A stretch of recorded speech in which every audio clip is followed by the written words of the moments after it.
Morning, everyone. Welcome to Strip Club. Morning. Nice. My name is Daniela. We're filming from Rancho San Diego at Cozy Quilt Shop. And today I want to show you our latest Strip Club pattern called Bargello. Do you like it? Yes. Actually, it's not called Bargello. It's called No Measure Bargello. So I'm going to show you a fantastic way to make a quilt like this out of 2.5-inch strips without having to measure, without having to use a fussy chart. I'm going to show you a very easy, cool way to make it. Are you ready? Yes. Yay! So first we're going to start with 2.5-inch strips. That's right, the quilt is made of 2.5-inch strips. It's a different type of quilt than we have before, so I'm going to have different type of teaching samples. You're going to work with me, right? Yes. All right. So here we have a range of light white to light gray to medium gray to dark gray to black. We have thrown in there as an accent color yellow. So our original 2.5-inch strips were a range of light grays to black. You can probably see it. That's what creates the effect. What's really important with this design is that you have sets of strips, 2 identical sets of strips, 20 each. In other words, your bundle has to have, you have to be able to create, so it has to be 2 of 20. Many strip bundles come on the market and they're 40 different fabrics. Some are, if you use one of those, you'll need 2 of them. You'll need 2 bundles. You only need 20 strips out of each of them. There are other bundles on the market that are 2 each of 20 different strips, 2.5 inches. I'll show you one. Here's an example. So this strip bundle has 20 different fabrics, 2 of each. You follow? On one side is one set of 20, on the other side is the other set. Here's another combination that's also 2 of 20. This is what you need. Don't pull a bundle that has 40 different fabrics. Unless you really love it, then you'll need 2, and then you can make 2 quilts out of it, because you only need 40 strips. The pattern includes sizes, 3 different sizes: a baby, a throw, a twin. I have the twin up here on the wall. In addition to the strips, we have the accent fabric, which is yellow, and we have background fabric. The throw is the exact same quilt without borders, and the baby has no background at all. But it all starts with 40 strips, 2 each of 20 different ones. You follow? Mm-hmm. Okay. So the very first thing you do is take your strips and lay them out in a pleasing manner. Well, actually, the first thing you do is separate them into 2 sets of identical 20. Lay them out in a pleasing manner. Make sure you like the way that the strips go one to the other. You want to see a slow change or a drastic change between each strip. Here's an example of a slow change. Here we have a very light gray, and then we have a gray with a white dot on it, and then white with a little black that reads gray, and then we go back to gray. So these are gradual changes from one to the other. And then we have a drastic change with the yellow as the accent. So that creates a real ribbon effect. And the others create a gradiating effect. You follow? Right. So the first thing you do is lay out your strips so you like the way that it looks. You can choose not to use an accent fabric at all. If you choose to use an accent fabric, you can pull out 2 of the strips, or you can leave them in and make a longer quilt. You follow? Okay. So background on top, background on bottom. Notice the background on top in our sample, it goes medium gray to light gray to background and sort of blends in. But on the bottom, it's a nice medium value gray, almost dark, and then straight to the background. So it's a very, very specific change from the strips to the background on the bottom. But on the top, it's more gradual. When selecting your fabrics, it is nice to have every once in a while fabrics that have this texture effect to it, because aside from the yellow, what really pops out is this one print that has a whole lot of movement to it, a whole lot of texture. That adds for a really nice element. Do not pick fabrics that change a lot in color throughout the strip, because you really want it to read the same value and the same look in each of these little pieces. So if you have an ombre fabric that goes yellow to blue and you use it, you will lose the design in the Bargello. You'll have, instead of being a nice texture here, or instead of being yellow, some of these pieces will be blue, some of the pieces will go to yellow and green, and it won't have a pleasing effect. So stay away from those. I'd also recommend staying away from large scale fabrics. You want it to read nicely in basically a 2.5-inch square. As long as it looks nice in a 2.5-inch square, it will look nice in your quilt. But if it's too big and you're cutting them up, you'll lose the pattern, you'll lose the design. Notice we have a lot of little prints in the fabrics we've selected up here. Now you can imagine, I'm going to tell you to sew 20 strips together. I don't have 20 strips to show you here on the wall. So instead we're going to work with paper. So I want you to scale down and think of this. Here I have 20 strips I've arranged in a pleasing manner. Are you working with me? Yes. You can imagine this is 20 different strips. This is going to be set A. Press all of your strips in one direction. You're going to make another set, set B. It's going to look exactly like this. That's very important, exactly like this. A and B. You're going to press the B in the opposite direction. Are you with me? Yes. Okay. Add background to both, so you get a section that looks like this.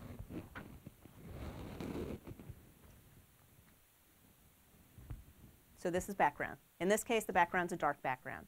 In our sample up on the wall, it's a light background. So you've created this. This is actually to scale. It's with the fabric and then your strips sewn together. When you sew your strips, sew in one direction and then the next seam in the other direction, and then down and then up. So here, let me put it this way, because this is actually how you'll sew it together on your sewing machine, right? You'll sew one strip to another strip to another strip. So when I say sew one direction, add the first 2 strips and sew down, then add the next strip and sew up, the next strip sew down, and then sew up. And the reason for that is you're less likely to skew your fabric in the same direction if you alternate your stitching seams. It's a good recommendation for any strip piece work, but since we're sewing so many of these 2.5-inch strips together, that's a great suggestion. Okay, so now we have sewn a big background piece to your strips like so, right? Now we're going to take this to our cutting station. Actually, not yet. You're going to go to your handy pattern, and you are going to take this piece out of your pattern, and this is everything. This is your guide, this is your key, this is your organizing. This is the brilliance of the no measure Bargello. In here you'll see sections that say A, and the numbers are 1, 3, 5, 7, 9, all the way to 37. You'll see a section B, and those will be 2, 4, 6, all the way to 36. Cut those pieces out. If you don't want to ruin your pattern and you want to make a photocopy of it, go ahead and make a photocopy. Just make sure that you've made it to scale and you've not either enlarged it or made it smaller during the copy process. There's still a little scale here. Put your ruler in there. Make sure that your box is still 1 inch by 1 inch. Cut out your pieces, and you'll get a lot of pieces that look a little like this. So here's my A pieces. Here's just a few of them. Now these are to scale, or these are real size, so you'll notice they don't match the size of the quilt. So this is what it looks like. Do you follow me? Mm-hmm. Okay. You've cut these pieces out. 1 through 9, oh, mine are out of order. 11 through 19, we have 21 through 27. We're going to affix these to our strip set, and this is going to be our cutting guide. The way we affix them to the strip set is very simply take the strips, place them on top of the top strip, so before the background, on top of the top strip, and stitch it to the top strip. You'll stitch them in 3 different sections. First 1 through 9, then 11 through 19, 21, and I think there'll be another section. So you will actually sew them to this top strip. Use a giant zigzag stitch to stitch them down. Back to the props.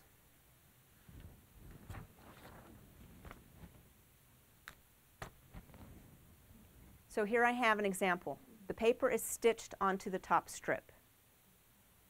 So this is your cutting guide. You're going to take this to your to your cutting mat, fold your fabrics over, and you are going to, and when you fold them over so that you can better easily cut, fold them on the seams to keep them perpendicular and square. First thing you do is cut right against the left side of A1 to square it up. Next time you cut, you'll cut between the 1 and the 3. Next time you cut will be the 3 and the 5. Next time 5 and the 7, and then the 9. You'll cut on the edge of the 9, and then you'll have a new section. So this is your cue to square up again. So we've built in some square up mechanisms. Do you follow? If you don't keep this straight, or if you fudge off that line a little bit, don't worry. It's very forgiving. We just want to have basic cuts of basically these sizes. You're going to do A's for all your odd numbers. Here, let me show you another example.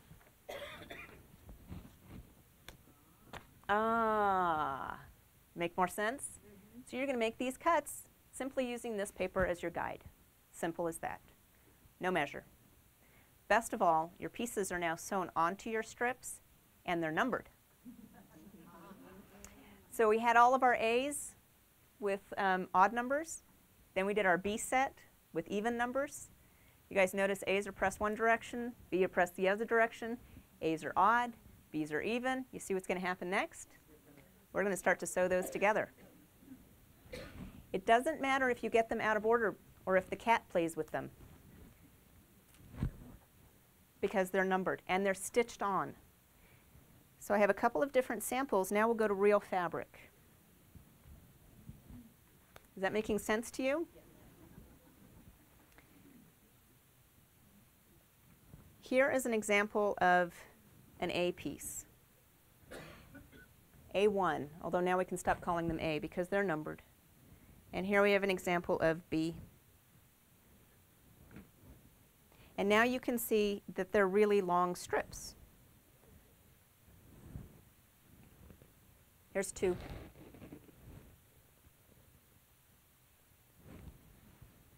And this is one I wish I was taller. And here's 3. And if you look closely, everyone zoom in with your eyes, you see the 1, the 2, the 3. You see those pieces, the numbered pieces. You see how they're zigzagged onto your strips just like that. You follow? Now we're going to arrange them 1, 2, 3, 4, 5, and we'll start to sew them together. But if you were just to sew this right back together, you certainly wouldn't have the effect, right? So you are going to have to play a little bit, but even that is in the paper that's sewn to the quilt, exactly how you need to move them. There's a little arrow here on number 2. It's down. So on number 2, we're going to line up the paper so they match, and then we're going to go down 1 spot. Number 3 has a down arrow also. We're going to line up the paper so it matches, and then we're going to go down 1 spot.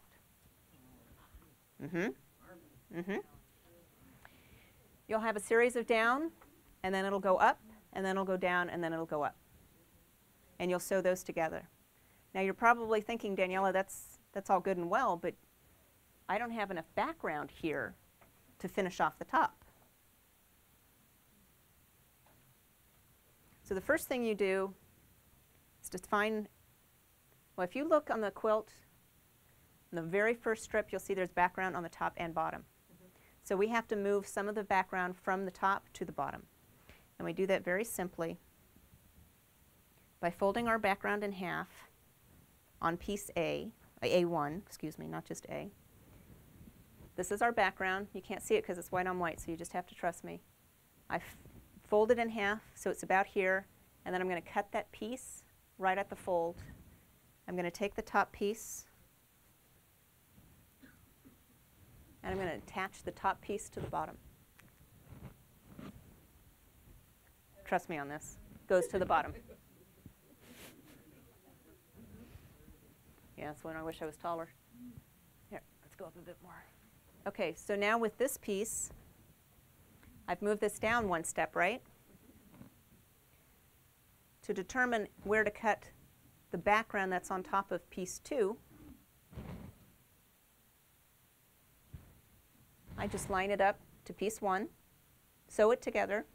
Oh, no, don't sew it together yet. Line it up, then sew that piece, cut it off, attach to the bottom, and then keep building. It's as simple as that. you follow that all?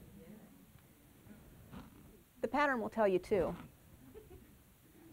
And then let's put 3 here. Wendy designed this quilt. Wendy Mathson. It's, I think, one of the most brilliant pieceworks I've ever seen. Very honored to publish it under Cozy Quilt Designs. And she's thought through a lot of things. For example, when you're sewing together, you'll see a down arrow, a down arrow, a down arrow, and then you might have an up arrow.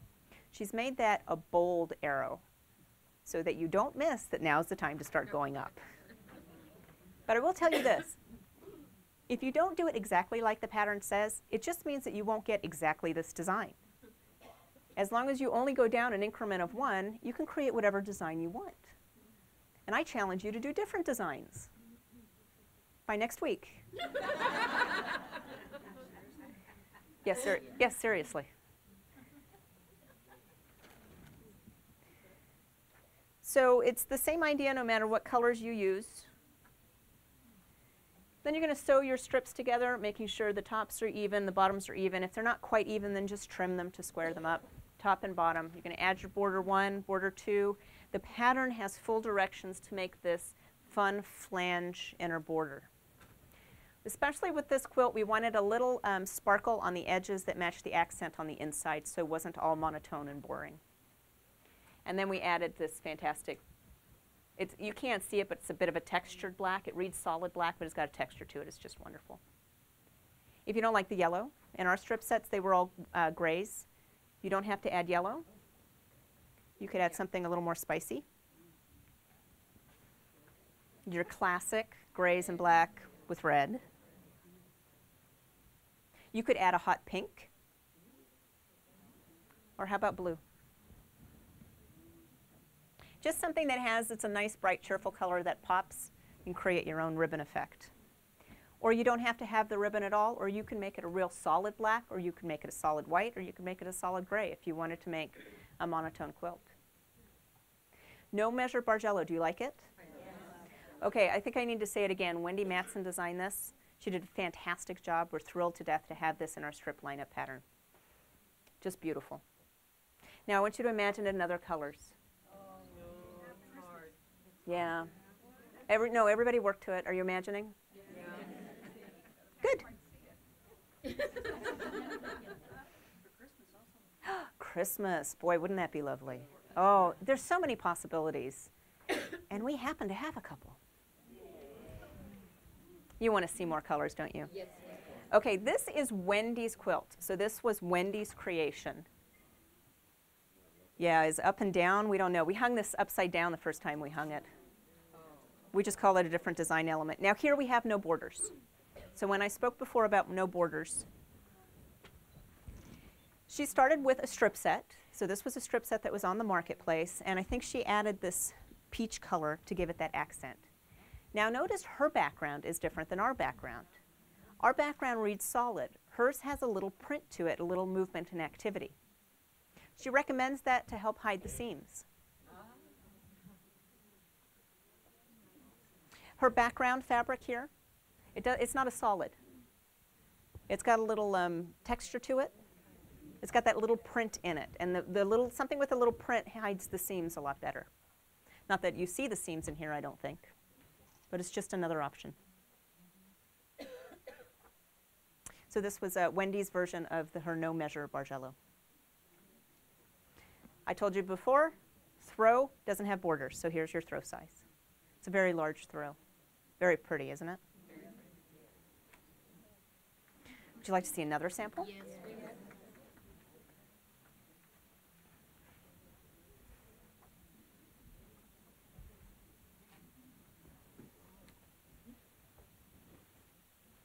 Do you remember the strip set that I first held up? Yes. What will it look like?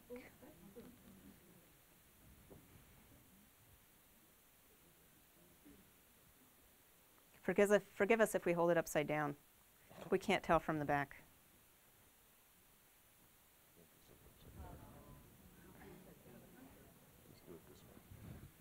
We think that's okay.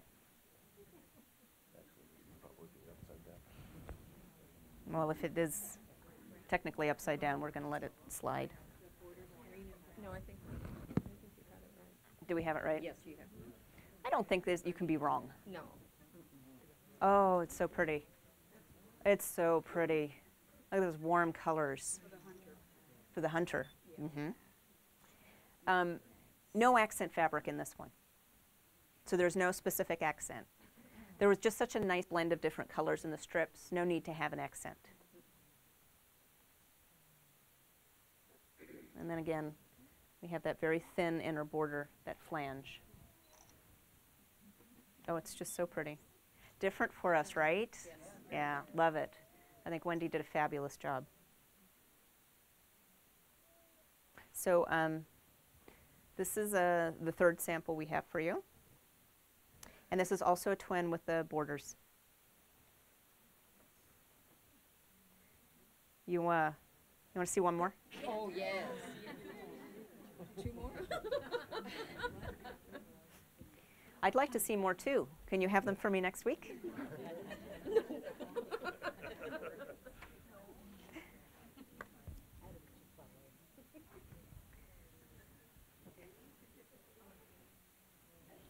So baby lap size. Isn't that great? The colors are part of this strip set. So it's just this strip set, not even background. No accent because it's already in here.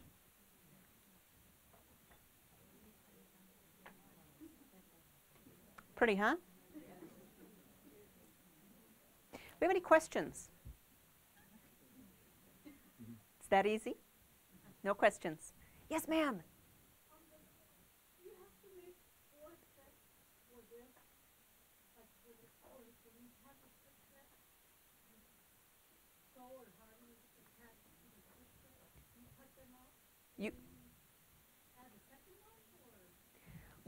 You're going to make 2 identical strip sets, A and B. And they'll be the width of fabric, so about 40 plus inches. And then you'll cut out the sections that you're holding up, which are these sections here. Right here at my fingertips.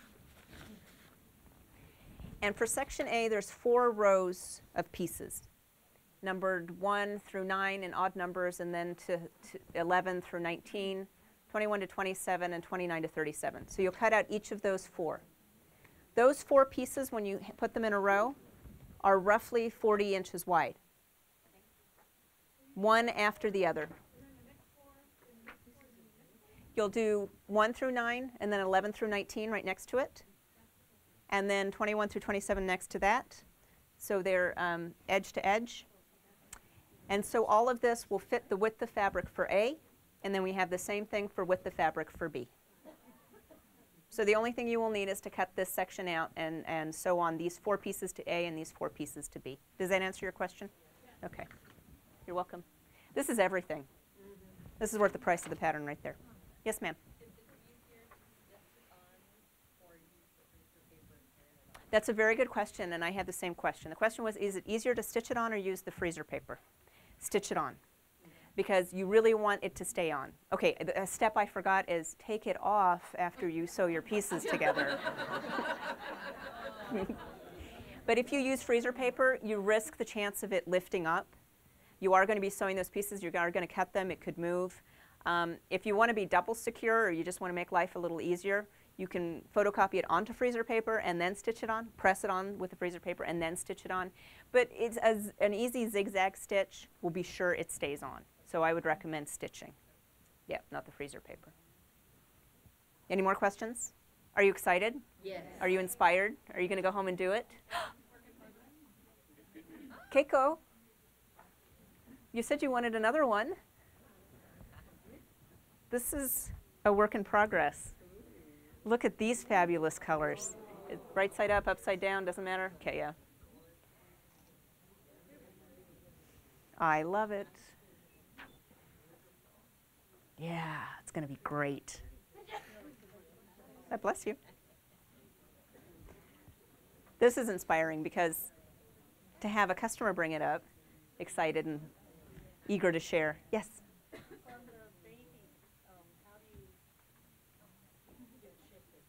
The baby is done the same way for the shifting. You're still going to stitch on, you're still going to move. The only difference is you're not going to cut your background and remove it from the top to the bottom. You're going to unsew the top seam and move it from the top to the bottom.